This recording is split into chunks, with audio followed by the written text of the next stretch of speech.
Students, कैसे हैं आप सभी। तो आज मैं खुशी यादव आपको पढ़ाने जा रही हूँ क्लास 12th के chapter number 1 of business studies. इसका फर्स्ट पार्ट हम पढ़ चुके हैं, तो ये सेकंड पार्ट है। फर्स्ट पार्ट में हमने पढ़ा था कि मैनेजमेंट क्या होता है, उसके फीचर्स क्या हैं और उसके ऑब्जेक्टिव क्या हैं। तो इसमें हम पढ़ने वाले हैं कि मैनेजमेंट की इंपॉर्टेंस क्या होती है। तो फर्स्ट हमारे पास है कि management helps in achieving group गोल। कि मैनेजमेंट है, किसी भी ऑर्गेनाइजेशन है उसमें एम्प्लॉयज़ काम करते हैं, उन एम्प्लॉयज़ के वर्क को एक डायरेक्शन में लेके जाते हैं जिससे उनका जो टास्क है वो अचीव होता है, जो गोल उन्होंने डिसाइड किया है वो अचीव हो जाता है मैनेजमेंट की हेल्प से। सेकंड है इंक्रीज एफिशिएंसी। एफिशिएंसी हमने पढ़ा था, एफिशिएंसी क्या होती है, वेस्टेज कम करें और प्रोडक्शन ज़्यादा करें। तो अगर हम मैनेजमेंट करेंगे हमारे बिजनेस के अंदर, सो जिसकी वजह से प्लानिंग भी अच्छे से हो पाएगा, ऑर्गेनाइजिंग भी, स्टाफिंग भी, डायरेक्टिंग भी, कंट्रोलिंग भी। अगर ये सब अच्छे से हो रहे हैं तो हमारे जो बिजनेस में वेस्टेज है रिसोर्सेज की वो कम होगी और प्रोडक्शन ज़्यादा होगा। नेक्स्ट आता है हमारे पास create dynamic environment. Dynamic environment होता है कि भाई एम्प्लॉयज़ हैं उनकी नीड के अकॉर्डिंग जो एनवायरनमेंट है उसमें चेंज कर दें, वो होता है डायनामिक इन्वायरमेंट। मैनेजमेंट में चेंज करना एम्प्लॉयज़ के नीड्स के अकॉर्डिंग ताकि वो अच्छे से काम कर सके, इसे कहते हैं डायनामिक इन्वायरमेंट। फोर्थ है हमारे पास अचीव पर्सनल गोल, कि भाई पर्सनल गोल को अचीव करने में भी हेल्प करता है मैनेजमेंट, कि जो भी एम्प्लॉयज़ काम कर रहे हैं उनके जो गोल्स हैं, उनकी जो नीड्स हैं, उनको अचीव करने में भी जो मैनेजमेंट है वो हेल्प करता है।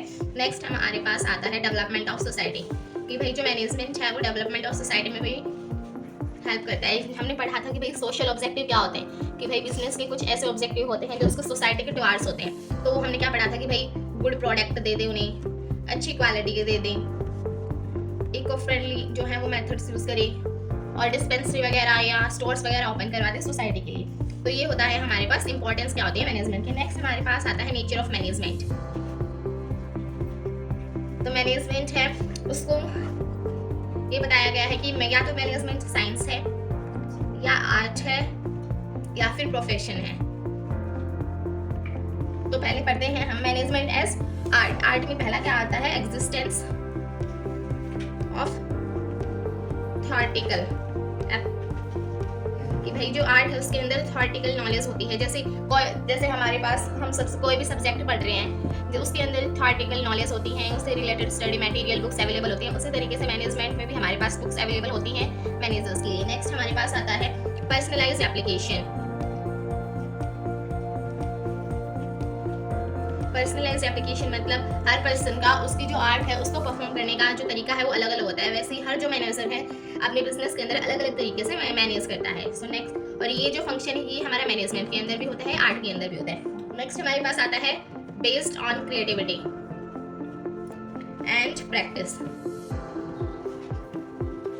कि भाई किसी भी जो बिजनेस है उसके अंदर हमें एक्सपीरियंस लेना है, किसी भी आर्ट है उसके अंदर अगर हमें एक्सपीरियंस लेना है तो हमें प्रैक्टिस करनी पड़ेगी। तो जैसे जैसे हम प्रैक्टिस करते हैं जो हमारी आर्ट है वो क्या होती है, परफॉर्म होती है, इंप्रूव होती जाती है। वैसे ही अगर हम बिजनेस को देखते हैं कि भाई कैसा कंट्रोल हो रहा है, अब की बार कैसा मैनेज हो रहा है, तो उससे जो है हमारा मैनेज करने का जो तरीका है वो एक और इम्प्रूव हो जाता है। तो हम कह सकते हैं कि जो मैनेजमेंट है वो एक आर्ट है।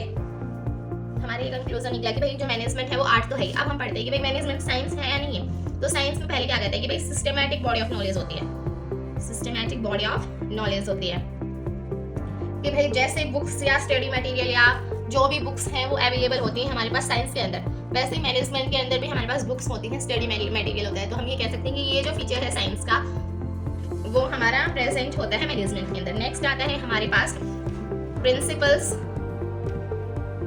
बेस्ड ऑन रिपीटेड एक्सपेरिमेंट, कि भाई जो भी है इसके अंदर जो प्रिंसिपल्स हैं वो एक्सपेरिमेंट्स हैं उनको रिपीट कर करके जो है वो ऑब्जर्व किया गया है, कि भाई अब एक्सपेरिमेंट किया, अब क्या कंक्लूजन आया है, ऑब्जर्व कर करके प्रिंसिपल्स को फाइंड आउट किया गया है। लेकिन मैनेजमेंट में क्या है, मैनेजमेंट में अगर हमने अब की बार मैनेज कर लिया तो कंक्लूजन निकालेंगे तो हर बार जो कंक्लूजन है वो अलग अलग आएगा, क्योंकि जो मैनेजमेंट है वो ह्यूमन बींग्स के ऊपर होता है और ह्यूमन बींग्स का जो नेचर है वो हम प्रेडिक्ट नहीं कर सकते। सो ये जो फीचर है तो ये हमारे पास प्रेजेंट नहीं होता। तो इससे हम क्या कहेंगे, जो मैनेजमेंट है वो इनएग्जैक्ट साइंस है। और साइंस का एक और फीचर है हमारे पास जो है यूनिवर्सल वैलिडिटी, कि भाई जो साइंस के प्रिंसिपल हैं वो हर जगह वैलिड हैं, कि भाई इस केमिकल के अंदर अगर हम ये केमिकल डालेंगे तो हमारे पास यही जो है केमिकल बन के आएगा। लेकिन मैनेजमेंट में ऐसा नहीं होता कि ऐसा करेंगे तो ऐसा ही रिजल्ट होगा, क्योंकि जो मैनेजमेंट है वो ह्यूमन के बिहेवियर के ऊपर डिपेंड होता है और ह्यूमन का जो बिहेवियर है वो चेंज होता रहता है। तो इसलिए हम ये नहीं कह सकते कि जो मैनेजमेंट के प्रिंसिपल्स हैं वो यूनिवर्सल वैलिड है। हम उसे यूनिवर्सल वैलिड नहीं कह सकते, हम उसे यूनिवर्सल एप्लीकेबल कह सकते हैं। तो हमें क्या कंक्लूजन मिला कि जो मैनेजमेंट है वो एक प्योर साइंस नहीं है, लेकिन हम उसे अप्लाइड साइंस, हम इसे क्या कह सकते हैं, अप्लाइड साइंस या फिर इनएग्जैक्ट साइंस कह सकते हैं। अब हमारे पास बचता है प्रोफेशन। अब हम पढ़ेंगे प्रोफेशन है या नहीं है साइंस। तो प्रोफेशन के हमारे पास 5 फीचर्स आते हैं। पहला आता है well defined body of knowledge, कि भाई जैसे प्रोफेशन के अंदर हमारे पास बुक्स या स्टडी मटेरियल अवेलेबल होता है, उसी तरीके से हमारे मैनेजर्स के लिए मैनेजमेंट की बहुत सारी बुक्स या स्टडी मटेरियल अवेलेबल होता है। तो हम इसे कह सकते हैं कि जो प्रोफेशन है वो एक मैनेजमेंट है। नेक्स्ट फीचर है हमारे पास रेस्ट्रिक्टेड एंट्री। रेस्ट्रिक्टेड एंट्री क्या कहता है कि जैसे भाई प्रोफेशन के लिए कोई भी ऑर्गेनाइजेशन है, उसका डिग्री होना जो है वो इम्पॉर्टेंट है। उस डिग्री के बिना जो है उसकी एंट्री नहीं हो सकती प्रोफेशनल लाइन में। लेकिन जो मैनेजमेंट है उसमें ऐसा कुछ नहीं कि भाई मैनेजर जो है उसके लिए ऐसी डिग्री की रिक्वायरमेंट है, अभी नहीं है, लेकिन जो फ्यूचर है, फ्यूचर में जो है मैनेजर्स के लिए MBA डिग्री की डिमांड होगी। तो अभी हम ये कह सकते हैं कि जो मैनेजमेंट में प्रोफेशन के लिए फीचर प्रेजेंट नहीं है, लेकिन फ्यूचर में हो सकता है। नेक्स्ट हमारे पास आता है professional association. Professional association, professional association क्या कहता है कि भाई प्रोफेशन के लिए उस पर्टिकुलर एसोसिएशन है, उसकी जो पार्ट लेना है उसमें रिक्वायरमेंट होती है। जैसे CA के लिए चार्टर्ड अकाउंटेंसी ICAI का पार्ट होना ज़रूरी है, लेकिन मैनेजर में ऐसा कुछ नहीं है। जैसे AIMA है, उसके अंदर रजिस्ट्रेशन की ऐसी कोई रिक्वायरमेंट नहीं है। तो ये फीचर भी हमारा मैनेजमेंट में प्रेजेंट नहीं होता, क्योंकि मैनेजमेंट में ऐसा कुछ नहीं होता कि इस एसोसिएशन का पार्ट होना ज़रूरी है या नहीं है। नेक्स्ट हमारे पास आता है एग्जिस्टेंस ऑफ एथिकल कोड।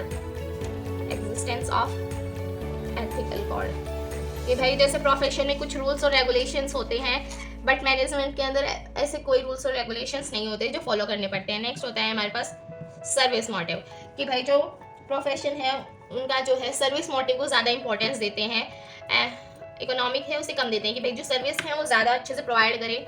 लेकिन जो मैनेजमेंट है उसका जो मेन गोल होता है वो होता है प्रॉफिट अर्न करना। सो ये फीचर भी प्रेजेंट नहीं है, बट जो है सोसाइटी के थ्रू उनकी कुछ रिस्पॉन्सिबिलिटीज़ होनी चाहिए, उनको सोसाइटी की जो केयर है या उनका वेलफेयर है उनके लिए भी ध्यान देना चाहिए। तो ये फीचर भी प्रेजेंट नहीं होता। तो हमने पढ़ा कि मैनेजमेंट साइंस होता है, आर्ट होता है, प्रोफेशन होता है, लेकिन इनमें से जो साइंस है उसी को हम प्योर मैनेजमेंट कह सकते हैं। इनमें जो है इसमें इनएग्जैक्ट होता है और इसमें मैनेजमेंट का कोई भी फीचर मैच नहीं होता।